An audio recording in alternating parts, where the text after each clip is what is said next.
Good morning, ladies and gentlemen. Yes, I'm on slightly earlier than I normally am. I've got a lot of content to put on today, guys. I've got a lot of stuff to do. Yesterday, I was sick as a dog. I was sick as a parrot. So I'm just going to get into this. Hopefully, I'll be able to keep this live stream to about an hour. But we are going to be talking about conscription in the United Kingdom. We're going to be talking about World War III, and we're going to be talking about the escalating situation in Ukraine. Now, this comes as there's a lot of movement behind the scenes that's happening right now. Keir Starmer, our illustrious leader, our fantastic leader, is right now, he may have even arrived, but he's on his way to Munich for a security summit or something. They're going to be talking about Ukraine, basically. We have this very peculiar situation in the United Kingdom where we are getting cuts and cuts and cuts to the military, degradation of the military, downgrading the military, while all the time we are sending hundreds of millions, billions actually, each year to Ukraine's military. So I don't know what that even is. I don't know what that is, guys. The war is being fought wrong. To quote Donald Trump, they don't know what the fuck they're doing. That's the reality. You have this. You've got to understand the culture, right? You've got to understand culture. British culture, military I'm talking about now, is very straightforward. It's very down the line. Right, what do you need? Right, let's give it you. Ukrainian culture is, I don't want to ask for anything because I might upset people and people are giving me stuff, so I'll just accept everything. There's huge problems in the supply chain. There's huge problems in the logistics. Today, there was, I think it was another 500 million announced by the Defense Secretary, John Healey. Now, what they're doing is they are using 100 grand rockets to shoot down 10 grand drones, or maybe $500 drones, or maybe even, I don't know. That's not sustainable. So when you get people coming together and saying the Europeans can defeat Russia, yes, they can. But they need to do a lot of stuff before they can defeat the Russians. They can't defeat the Russians. We can't defeat the Russians. And I don't think, listen, guys, I'm going to do this on another video later on. I don't think anybody should be fighting. I don't think humans should be fighting humans. I think humans should be building spaceships rather than bombs, right? I'm going to do a dedicated live stream on that later on. But unless we can get past this bureaucracy, this red tape, this ridiculous funding situation, people say that, you know, the NATO budget is X and Russian budget is Y, and X is greater than Y. That's not the story, guys. All right, that's not the story in production, right? When you're producing something for a war, the cost doesn't really matter. What matters is how much of that stuff you can produce, right? So if you look at one metric, NATO, led by Britain, you know, is outspending the Russians, right? We are outspending the Russians, right? Absolutely so. Everybody's clapping their hands saying, yeah, we are outspending the Russians $1 to 7 or whatever. €1 to, we can spend €7 for every €1 Russian can spend. All right, that's fine. How much artillery is being produced? How many drones are being produced? How many tanks are being produced? Because unfortunately, that paper stuff, those numbers on the screen, they don't win wars, right? It's the tanks, it's the guns, it's the bombs, it's the stuff.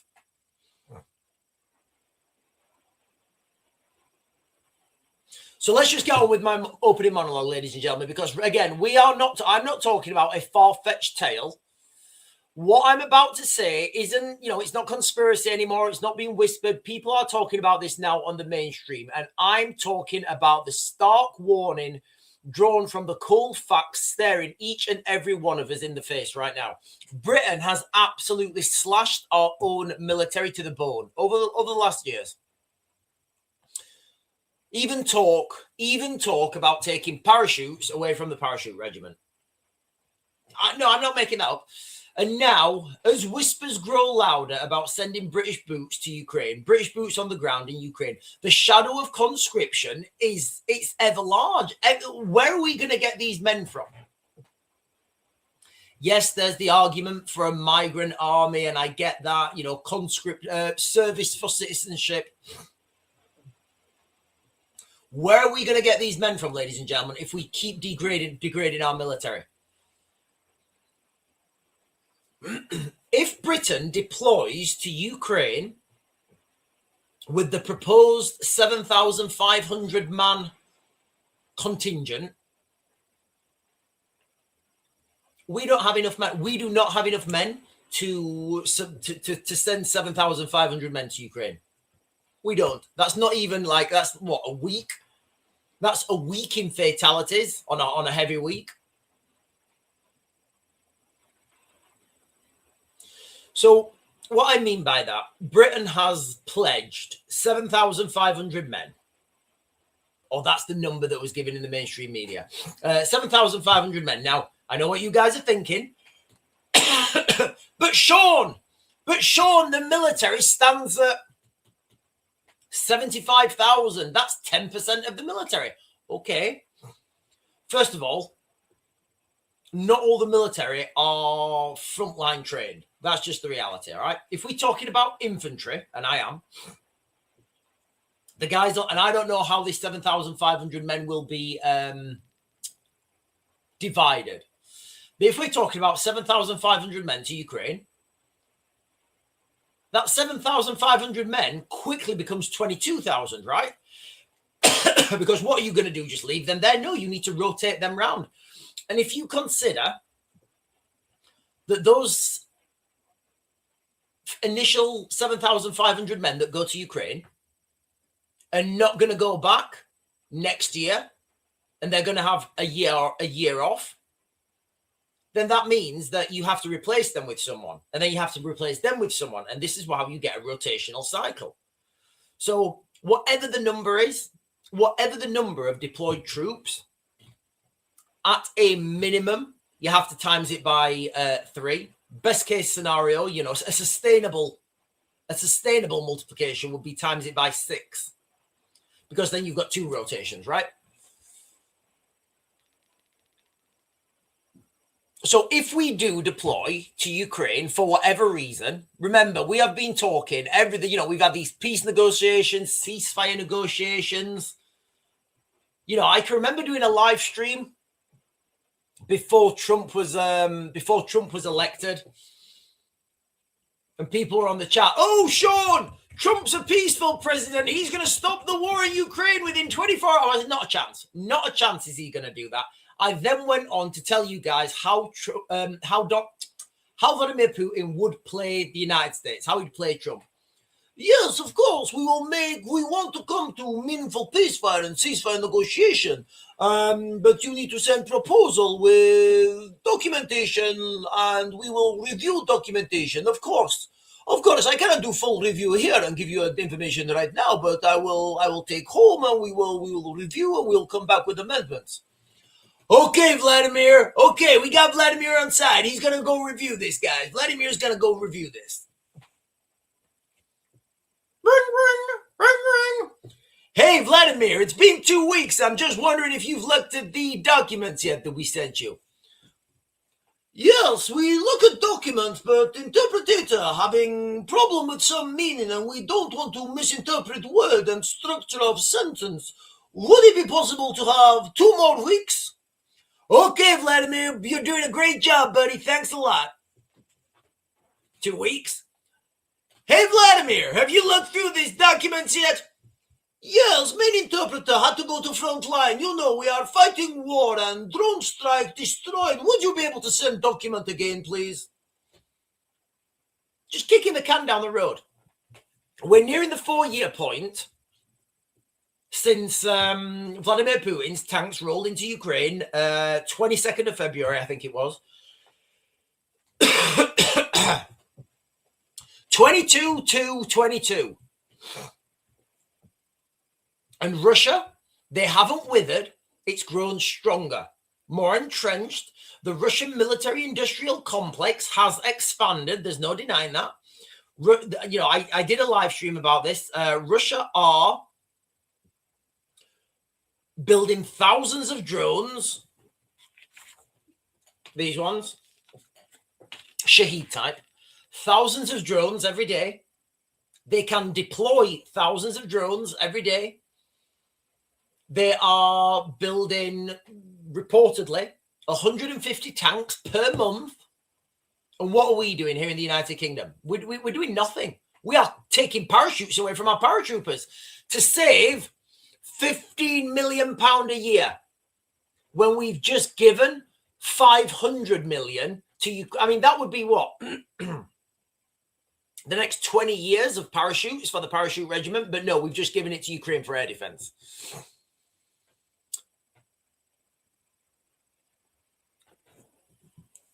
So think about our armed forces, you know, the great British military, once a mighty deterrent, have now been whittled down to a shadow, literally to a shadow of their former self. Decade after decade, austerity after austerity, MOD cuts, MOD cuts, MOD cuts, cutting the army by a third. Why? Because it's easy. It's easy to do. Do you know what happens? Do you know what happens if you tell the military to, because the military are so fantastic at doing the job, right? You go up to a colonel, you say, right, colonel, you need to make cuts of 15 million, right?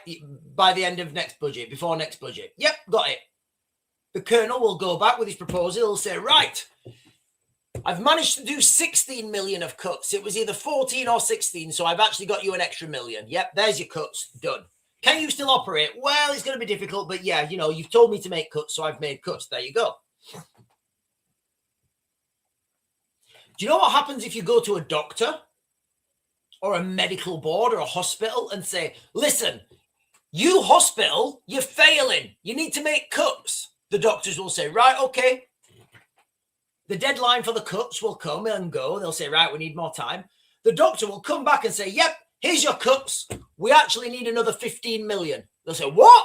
No, I expect you to cut 15 million. Well, yeah, we've looked at it. We actually need more money. Oh, yeah, we need more money. You don't want patients to die, right? You don't want patients to die. We have the smallest standing army since the Napoleonic era. Barely 74, just under 75,000 full-time soldiers. Experts are sounding the alarm, saying we couldn't even deploy a full brigade for long without strain. And they're right. You know, we can't deploy these things without. We can't deploy. Yes, the government are claiming they're pumping more cash in, but where's that money going? Is it going on like compute drone parts?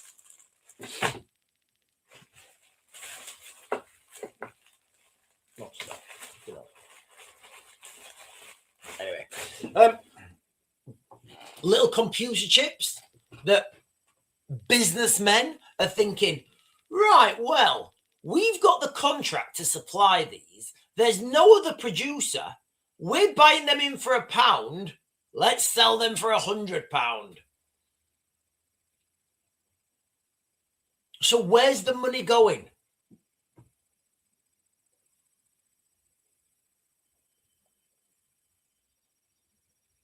What we have is the government saying they need more efficiency, which is code for cuts. 15% off the military's admin budget, £28 billion black hole to make us war ready. Our forces are stretched thin as they are already. The British military is stretched so thin. And can you imagine when the civil war breaks out in the United Kingdom, who are they going to call? Literally, who are they going to call? Who are the police going to call? In Ukraine, the drums are beating. Keir Starmer's pledged boots on the ground for a peacekeeping post-ceasefire. Never going to happen, not going to happen. So I'm speculating to you guys, and I've said this for I've been saying this from day one. there will be triggers in the east of Ukraine. There will be trigger locations. I don't know what they are, obviously. Clearly, if they get up to the River Dnipro, that will be a big trigger. Whereby, if the Russians get past this point, then that is just full-scale deployment. Now, we already know that there are British military deployed in Eastern Europe, ready to move at a moment's notice.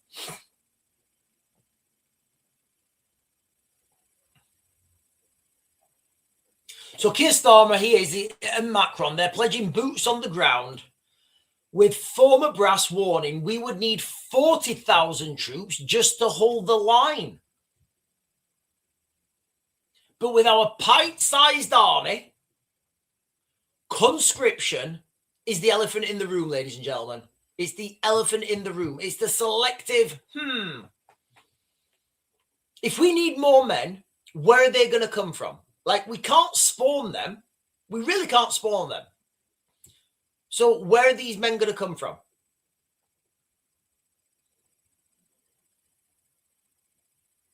There are lots of people now on the mainstream calling for Britain to implement some sort of, and it's not, I don't think it'll be called conscription. It'll be called it'll be called something else, or it may not even be called anything. They may just, what they may be doing now is destroying jobs, destroying small businesses, so people are forced into unemployment, and then they get persuaded to join the military. I think that's the more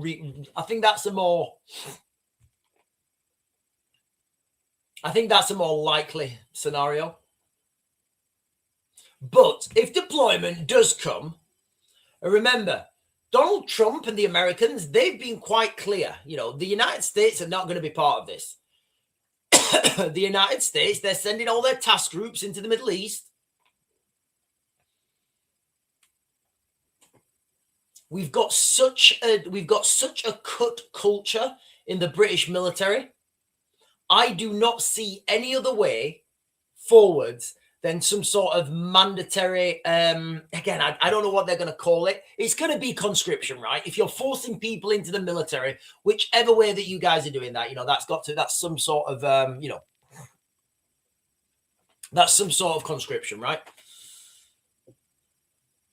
Russia and Ukraine have been fighting this war since 2014. So we're actually in year 12, right? The full-scale invasion in February 2022, etched in history. Russia's not crumbling. Some estimates say they've had 1 million casualties. 1 million casualties. Can you imagine that? 1 million casualties. But that doesn't matter. That is sustainable. Why? Because Russia is fighting with conscripts. They don't need 6 months to train people up. They're not spending millions on red tape and professors and little chips. 70% of Russian machine tooling is for the military-industrial complex. Just think about that. 70% of Russian Russian tooling is for the military-industrial complex. Putin's rebuilt his army, he's swollen that to 1.5 million. Factories turning out shells, drones, tanks. They're learning with mud. They're learning real-time battlefield tactics. They're not learning these tactics against a fake enemy in exercise conditions. They're learning real-world battlefield knowledge on the front line. The sanctions that we've placed on Russia, they're not really having the effect.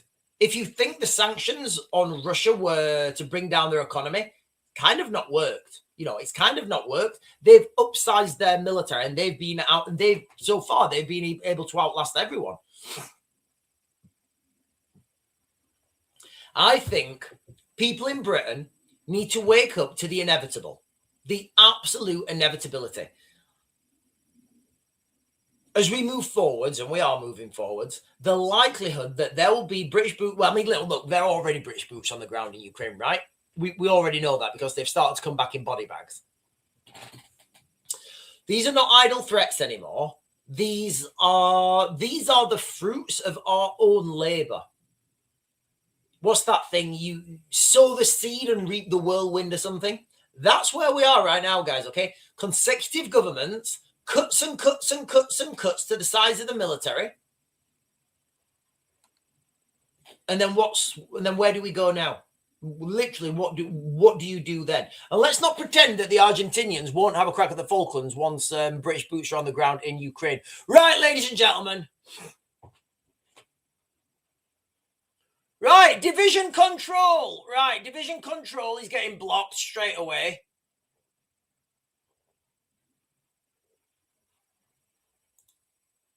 Guys, just don't. Oh, right. I've right, division control's gone. Right, who else is on the right? Who else is giving beef on the chat? Yeah, he's gone. He's gone.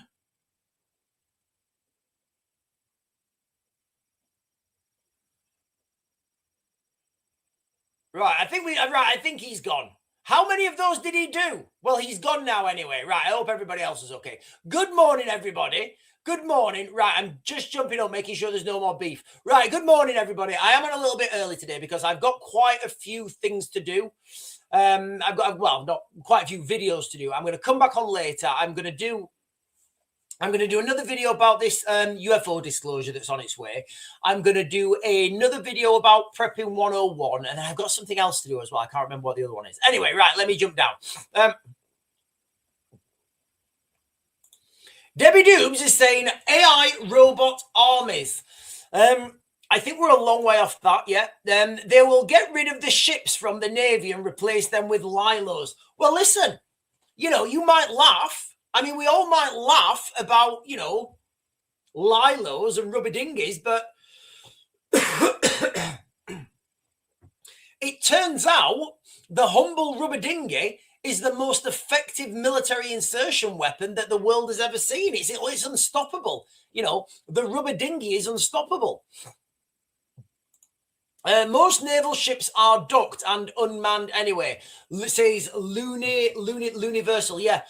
One of the things I said like a while ago is and you're absolutely right. A lot of naval ships just don't go anywhere. Rather than having those spaceships, I guess, are not naval ships. Rather than having that navy on a dock somewhere in Portsmouth or wherever, literally just dock it in the channel in British waters and say, right, we're docked here. This is where we live now. And any boats coming towards us, we intercept them and send them back to France.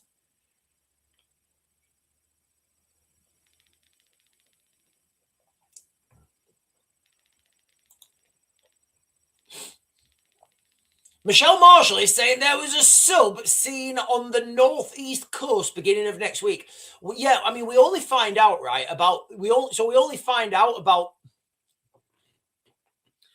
only hear about the ones we detect, right? So I would say this sort of stuff happens a lot more than you would expect, and a lot of it isn't detected, and certainly a lot of it's not.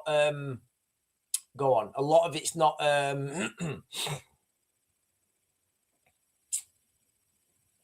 Publicized in the media, because you can imagine if there's like if a Russian submarine made it to the shores of, I don't know, Northumbria or something, it'd be a big deal, right? But if nobody reported that and the media didn't say anything, then nobody knows. And I certainly don't know what's going on.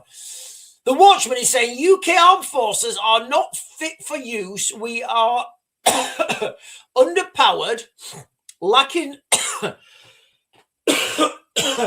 in troops and vehicles, and also weapons. Well, don't worry, because we've just spent 5.5 billion on some vehicles, and we got a grand total of 0 vehicles. Yeah. I didn't make that up, guys. We just spent 5.5 billion, and we got 0 from that.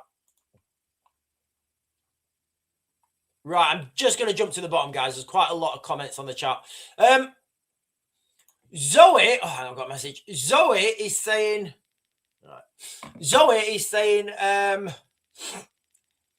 has anyone heard if Danny Tomo and Tommy Robinson said yesterday about the 2-year-old girl is true yet? Right, I don't know what that is. I don't know what that is. And Rod Panhard is saying, once the control structure perfects robotic AI enforcement, they won't need police and the army anymore. They will be lumped as it targets the rest of us. Yeah, I do. I think we're a way off that. Yeah, I do. I do think we're a way off that. The more I think, and I think more than you think. I think, but the more I think about this, there was that movie, right? Is it Mockingjay Part 1 or something? It's got those kids at Hunger Games, right? So I'd never actually watched the first Hunger Games, right? I'd never actually watched the first one. I just naturally thought that Hunger Games Mockingjay Part 1 was the first one, but it's not the first one. And it wasn't long ago when I watched the actual first episode, right? And I don't like that depiction of the future where everybody's in 15-minute cities and you have to compete. You have to compete for food, and if your city wins, you get a load of stuff or whatever.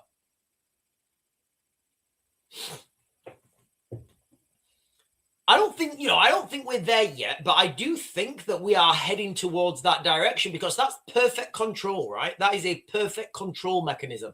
Nobody leaves their cities.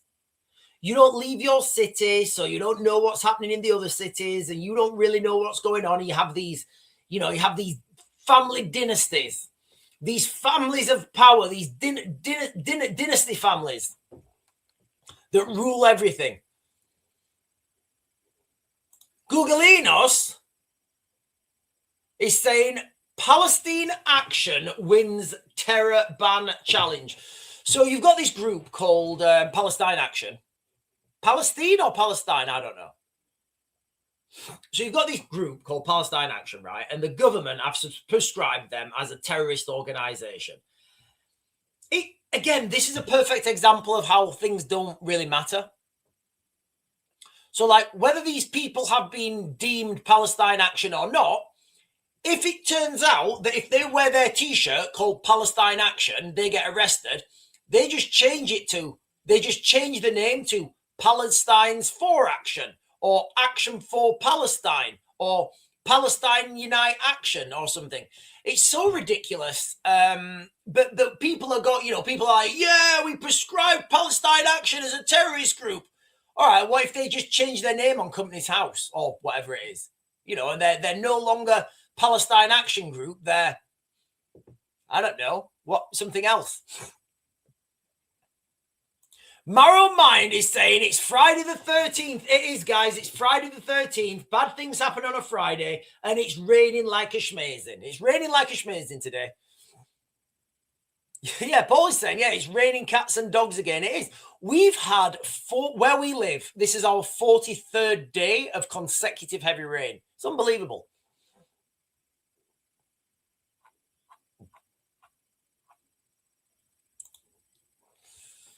Lisa Jane is saying, I'm 500 feet above sea level. It's cold and wet here. It's cold and the rain is freezing. Cold when it hits you, but no snow as yet. We all get led into this false security, don't we? Saying, oh, it's going to snow. I don't believe it anymore, guys. I don't think we're ever going to see snow in the United Kingdom.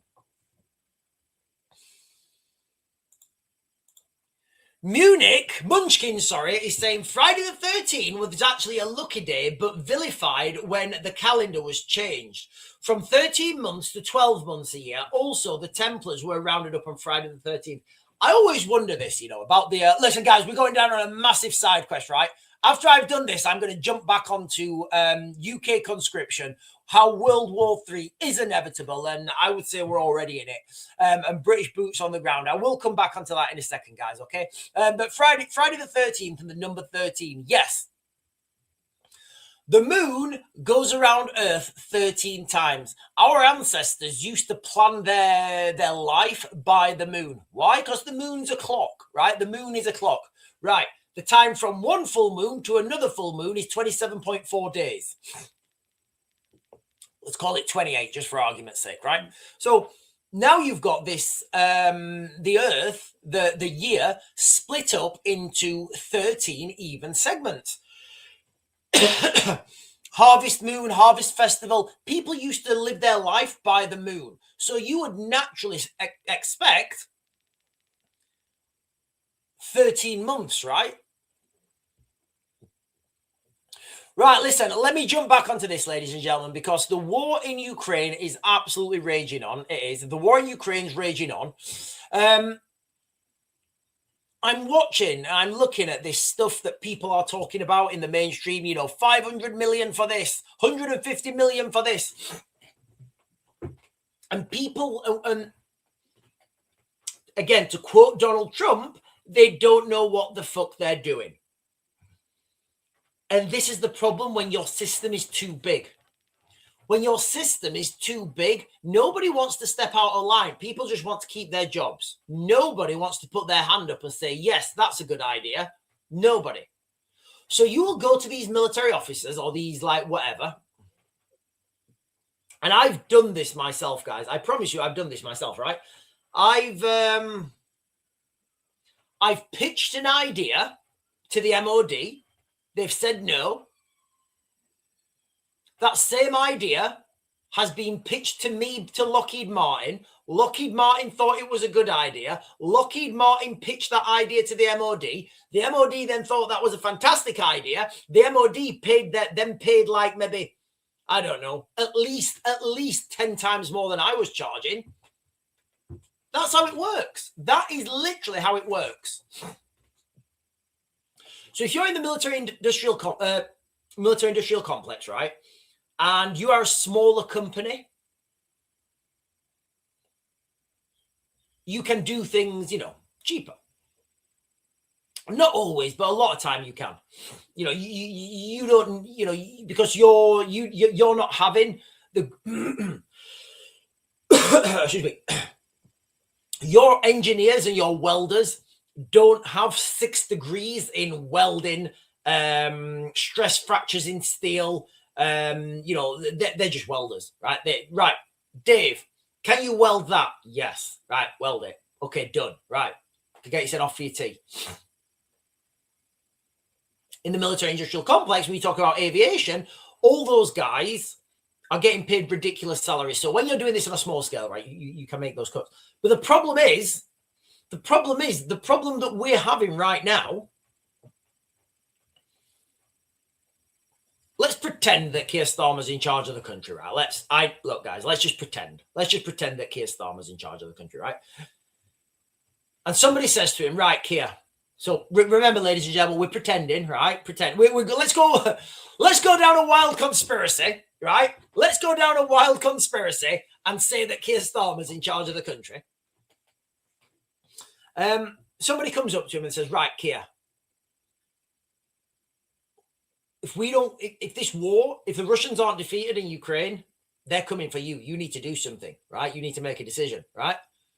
Because Keir Starmer doesn't really know anything about the military, what's he going to do? He's going to do what he should do, and this is where the system falls down. He's going to call his Minister of Defense in, so he'll call John Healey, and he'll say, right, John, I need to sit down with all the colonels, all the head of the militaries, the head of the army, special forces, Navy, Air Force, you know, get them all in, and we need to have a chat. Okay, right. So he gets everyone in, right? They're all sat there. And they say, and Keir Starmer says, right, what can we do to win this war in Ukraine, right? What can we do?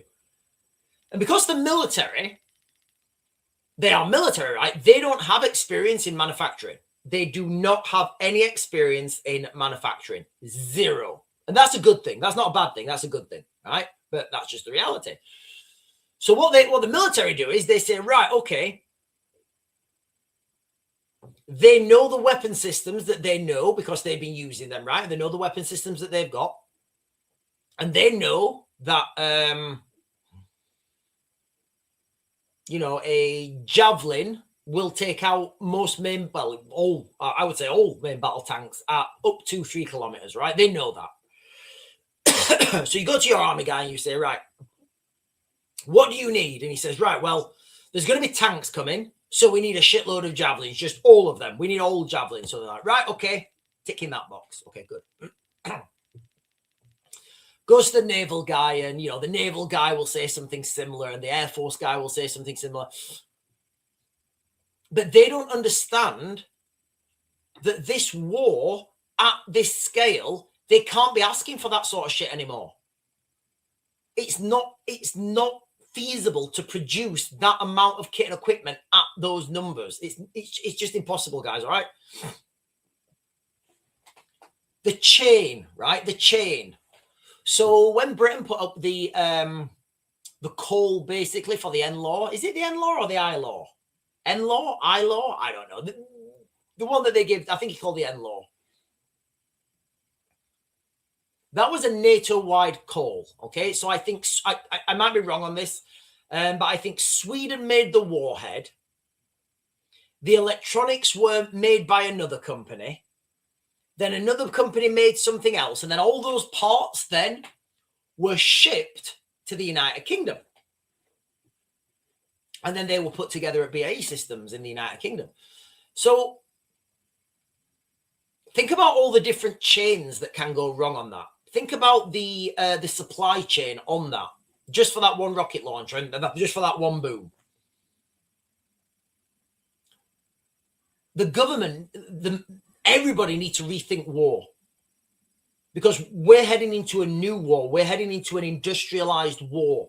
And the problem is, and, it's nothing negative to anyone. This is the reality. We have a government, we have military who've never fought an industrial war. So then what will happen? They will come to the conclusion that, right, we need some air defense for these drones. Yep, definitely need air defense for these drones. So what will they do? They will put out a call to industry, right? They will put out a call to industry. Now, again, because the people choosing the system. So what they're doing is they want an innovative solution now. They want an innovative solution. They want some sort of new technology, innovating, brand new, developing R&D budget, because they understand that it's not feasible to send $100,000 missile to take out one of these or one of these. It's just not feasible. It's just ridiculous. No, lasers don't work either. So what they do is they have this call. They say, right, we're putting out a call to tender, CTT. And everybody will send in their solution, basically, and a costing attached to it. And what they will do is the military, because the military are the guys who are looking through it and trying to look at what is happening, and they're going to be the ones choosing ultimately. Remember, the military don't have any experience in manufacturing. None. Zero. That's just the reality, right? They have experience in tactics. So they're putting calls out now to people, and they don't really know what they're reading.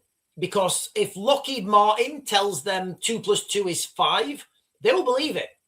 If you tell them 2 + 2 is 5, they will say, no, it's 4. So now you have a situation, a scenario where if you send in if a small company or whatever, sends in an actual solution, a real solution at a real sustainable cost. If your company doesn't start with Lockheed, Boeing, Raytheon, that document will just get shredded. Nobody cares.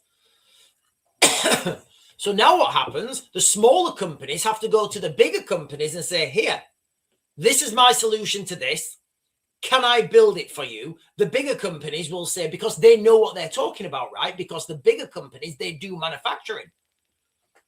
And all this time that takes for this to elapse, the Russians are just building more and more stuff. Literally, the Russians are just building more and more stuff. And that's why we are in a doom cycle, ladies and gentlemen. We are in an absolute doom spiral.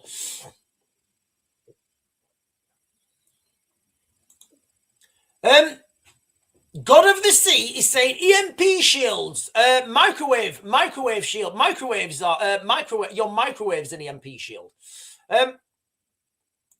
Googleinos is saying Trump sends world's largest aircraft carrier to the Middle East.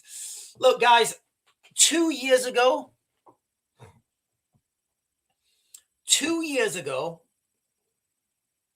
maybe more actually, before Trump was elected, right? I told everyone, and I did 4 videos, all right? I said Trump will have boots on the ground March 2026. That's what I said. That's what I said. Who knows? Who knows what's coming, ladies and gentlemen? But we know one thing that you've got to understand about Trump is he's a businessman, right? He is an absolute businessman. So he's not going to...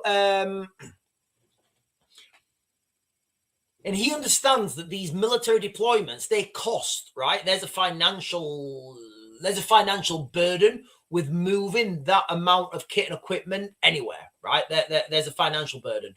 So I would say that Trump, being a businessman, he wants some bang for his buck. He wants to achieve something with that.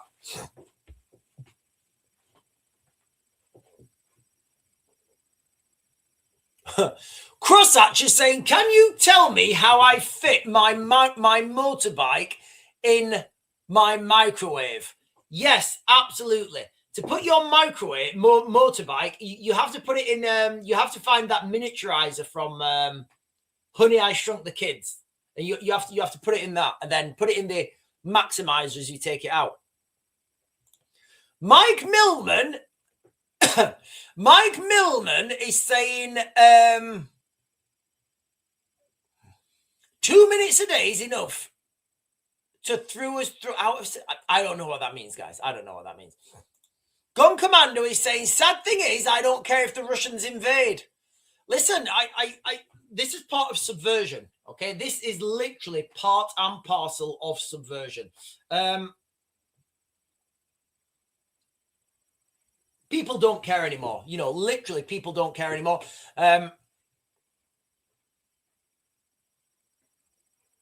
It feels like the what's that? The penguin. I just thought then if I said it, I'm going to get copied. The last time I shared with you guys that penguin video, right? And I got the video taken down for like copyright infringement. And I just thought, right, I paused it. I thought, right, if I say penguin video, am I going to get? I'm like, absolutely, I'm not. I'm not going to get a copyright restriction for saying penguin video. However, it does feel like people have that, you know, that lone penguin mentality.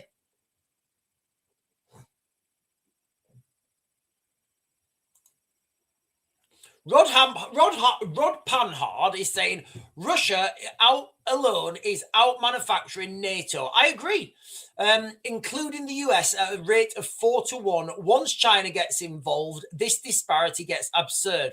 The West will lose if they go to war. It doesn't have to be that way. You know, I do these videos all the time, and I say, you know, and like people say I'm being negative, and I'm not being negative. I'm just being honest. I'm saying what's coming. So, Sean, NATO can defeat Russia. Yes, NATO can defeat Russia, but they won't, because they're bogged down in red tape, and they're not willing to do all that is necessary. And too many people are making money.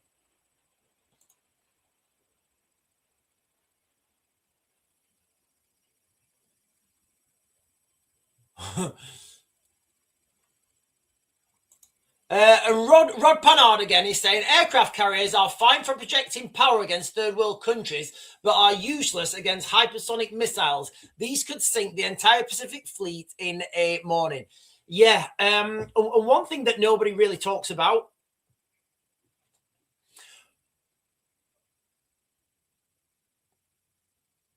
One thing that people don't actually talk about is, again, this, again, it comes back to my earlier point where I was saying the people who are in charge don't understand what's coming because they don't understand multi-dimensional warfare. They only understand what they know, right? So you go to your naval guy, right? You go to your naval guy and you say, hey, what's the most likely attack and how do we defend against it? And your naval guy will say, blah, blah, blah, blah, blah, blah, blah, this missile or this missile or this missile. When reality, even worse than hypersonic missiles on an aircraft carrier is drone strikes from civilian shipping vessels, right? I've warned about this for years. I've been warning about this. I've been doing, and it's part of the reason I do these videos. I don't really do them for the likes and the views. I do this so people can look back at them and say, oh, look, 2 years ago, Sean said this would happen, and now it's happened. Oh, look, 6 years ago, Sean said that would happen, and it has happened. Because you've got to understand the direction of travel with the military. You've got to understand that. So riddle me this, guys, and I know I've done this quite a few times. Riddle me this, all right? Aircraft carriers. How much does an aircraft carrier cost? I would say it's a few quid, right? It's a fair old few quid, especially when these aircraft carriers have nuclear reactors in them. Then you put all the kit and equipment on there, the food, the airplanes, everything, They're expensive. They are expensive floating things, right? They are expensive bits of kit. Now, if you take an aircraft carrier down with a hypersonic missile, absolutely, you've taken it down. It's gone into the bottom of the drink. You're going to get a response. Somebody's going to strike back. However, if you take an aircraft carrier down with a drone swarm, these ones, Shahed type drones, launched from a civilian shipping vessel, registered some random island in the Caribbean, how do you retaliate against that? Literally, how do you retaliate? So, imagine you're the United States, right? And you're sat there, you're DJT, he's sat there in the Oval Office, but I like to think him looking at a picture of himself saying, Donnie, you are awesome. Donnie, you are awesome. I think he's got a tape and he just plays that to himself. I would if I was DJT. And, the red phone rings. Pete Hegseth runs in, right? Pete Hegseth runs in with a red phone. Hey, Donnie, the phone's ringing, man. So Donald Trump picks it up. Hello, DJT here. And there's like a colonel on the other end, and he's like, hey, sir, we just lost USS Abraham Lincoln. It's gone down. It's gone down in the Swan. It's all gone down.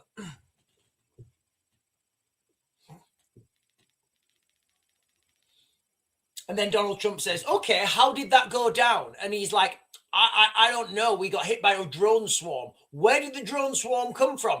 We don't know, but we think it came from a civilian shipping vessel. Literally, what's the order you give?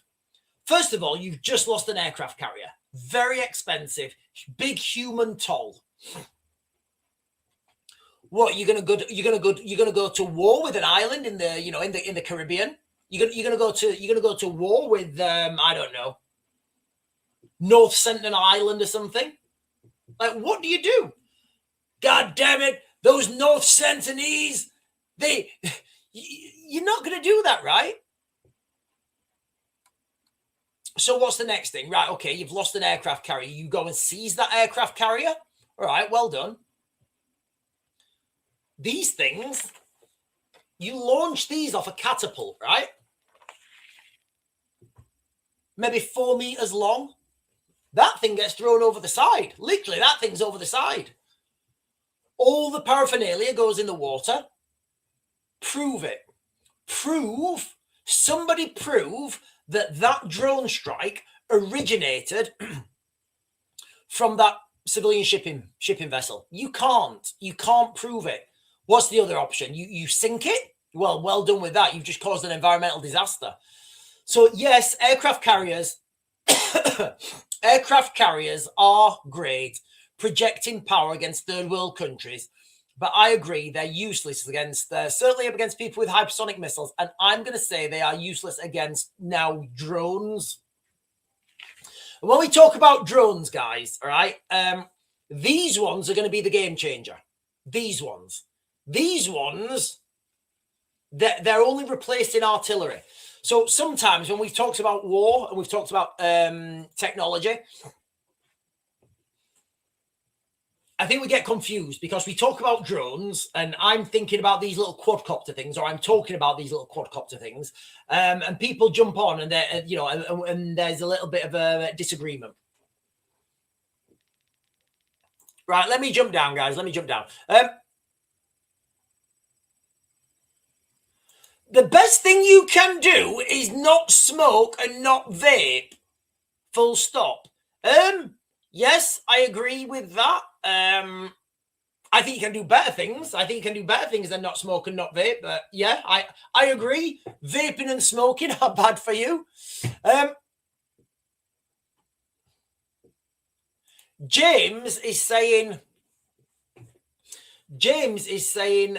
so Trump has given Iran 1 month for talks. I don't see talks going anywhere. No, they will not. I believe tic-tac is to have Iran. Tic-tac? What's tic-tac? You mean the UFO?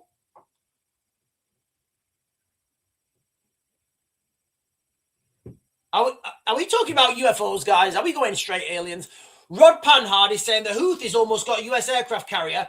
They had to run away from the Houthis, and they think Iran is going to be a breeze. Exactly. Listen, the Houthis closed down the Red Sea, right? The Houthis, they don't even have a navy, right? They closed down the Red Sea.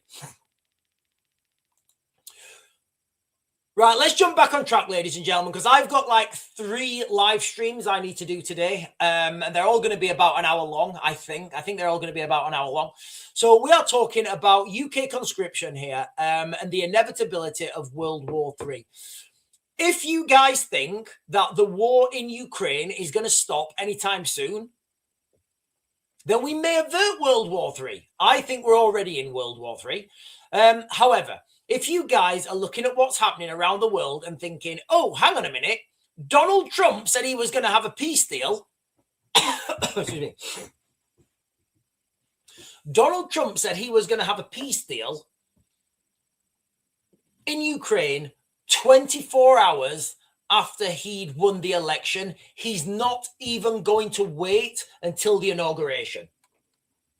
Turns out we're almost 4 years on from the war in Ukraine and doesn't look like there's any peace deal. Doesn't look like that at all, ladies and gentlemen.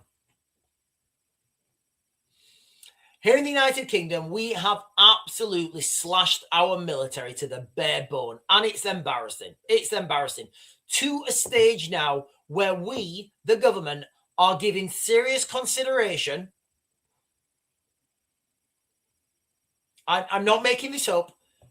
The government in the United Kingdom are giving serious consideration to stop giving parachutes to the parachute regiment. I don't know what that means. Listen, you know, maybe they're going to come out like with those wingsuits. Maybe that's it. Maybe they're going to be the wingsuit regiment.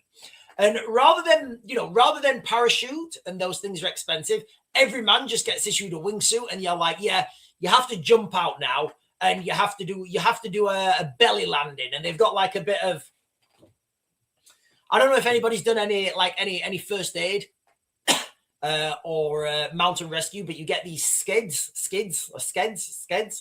and it's like a big piece of plastic. And if you get a casualty, you wrap them up in this thick piece of plastic. It's like like a camping roll mat. It's like a camping roll mat, but it's really thick plastic. And you drag the casualty on the floor. You just drag the casualty on the floor in them. So maybe Maybe it's a good thing, you know. Maybe that's the new thing, right? They're going to have the parachute regiment are going to have these wingsuits with like the plastic thing, and they just have to and do a landing on their stomachs. God, can you imagine that? Can you imagine that? Most parachute jumps I've done, I've been drunk, most of them. Or at least not drunk, maybe severely hungover.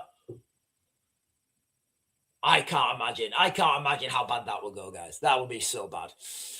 But think on it, okay? Our armed forces in the United Kingdom, once a mighty deterrent, have been whittled down decade after decade, government after government, cut after cut, to where we are now, barely a shadow of our former selves.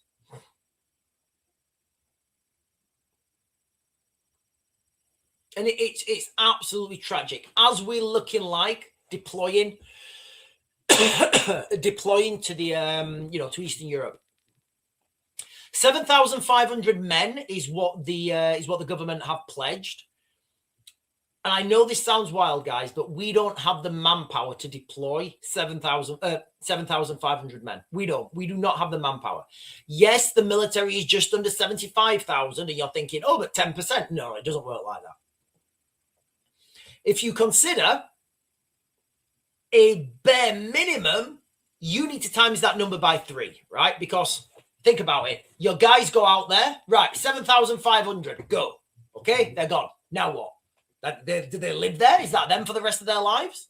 No, of course not. You need to rotate them out, right? So 7,500 go out, 7,500 come back, and another 7,500 go out, right? Okay, now, unless you want those guys to just do 6 months on, 6 months off, you need to get somebody else in, right? So you need to do 7,500 go out, 7,500 come back, another 7,500 go out, then they rotate around each other. And a bare bones minimum, and you can't sustain this, bare bones minimum, you need to times that number by 3. Best, a sustainable number is you times it by 6. So straight away, that puts it up to like 55,000, right? So your 7,500 becomes a 55,000 man deployment very quickly. But that's what it actually is. I don't think people understand these numbers. I don't think people understand what this actually means. And and what happens then if we start taking casualties? Where are we going to get the extra manpower from? We are heading towards an absolute quagmire, ladies and gentlemen. We're heading to an absolute quagmire in Ukraine, and it's only going one way.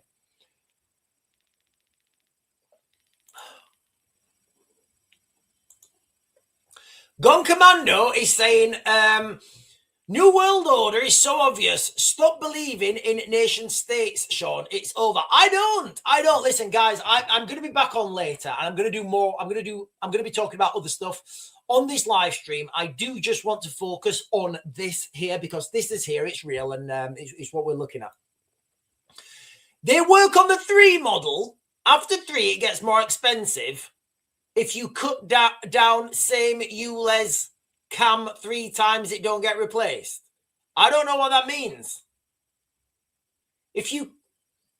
I think Crosshatch is talking about, I think what Crosshatch is talking about is the deployment to Ukraine and how you have, you don't just deploy 1 man, that's 3 at bare minimum because those guys need to rotate through, right? God of the Sea is saying, like I said, if you don't learn from history, yeah, those people who don't learn from history people who don't understand history are doomed to repeat it. Stepan Deva is saying, take the Victory out of dry dock and dig up Nelson. I don't know what that means. Right, what's all the swizzle we're going on here about vaping? Vaping causes what? Right. It's all bad for you. Literally, you're smoking stuff. Like, it's definitely bad for you. Whether you're smoking, whether it's vaping, it's all bad for you. It's literally all bad for you, guys. It really is. It's all bad for you.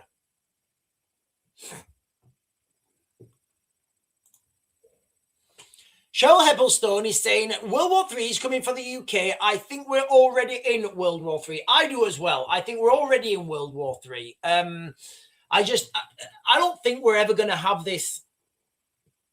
I don't think we're ever going to have this big speech where Keir Starmer or someone, it is, or Angela Rayner, maybe it's going to be, can you imagine Angela Rayner doing the war speech? People of Britain, as your wartime Prime Minister, I'm telling you all now, as of this morning, we're in a right state of war with them Russians, but we're going to proper give them a right shoeing. Like, can you imagine?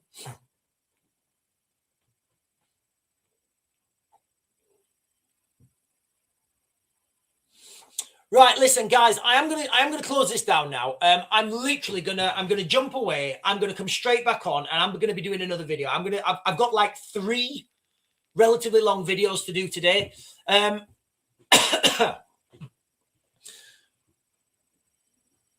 There's no likelihood of peace in the UK. Not in the UK, sorry, that's a later video. Peace talks about Ukraine, anything, there's no such thing. It's all fake. It is, guys. It's all fake. It doesn't make any sense. The red lines are quite clear. The Russians are not going to budge, and the Ukrainians are not going to give up land. So we're at a place now between a rock and a hard place. The Russians are pressing forwards every day. That's the reality. There's no ceasefire negotiations. That's not going to happen. We need to forget that. At some point, one of 2 things is going to happen, right? There's going to be a NATO deployment to Ukraine, or the Russians will be at the Polish border. They're the 2 things. They are literally the 2 things that are going to happen. Anyway, ladies and gentlemen, I am going to close you guys down now. I'll be back on in less than 15 minutes, guys. I hope you're going to stick around. If not, I will see you guys later on this afternoon, this evening at 8. Remember, it's Friday. Bad things happen on a Friday, and it is Friday the 13th. So I'll catch you guys in a bit.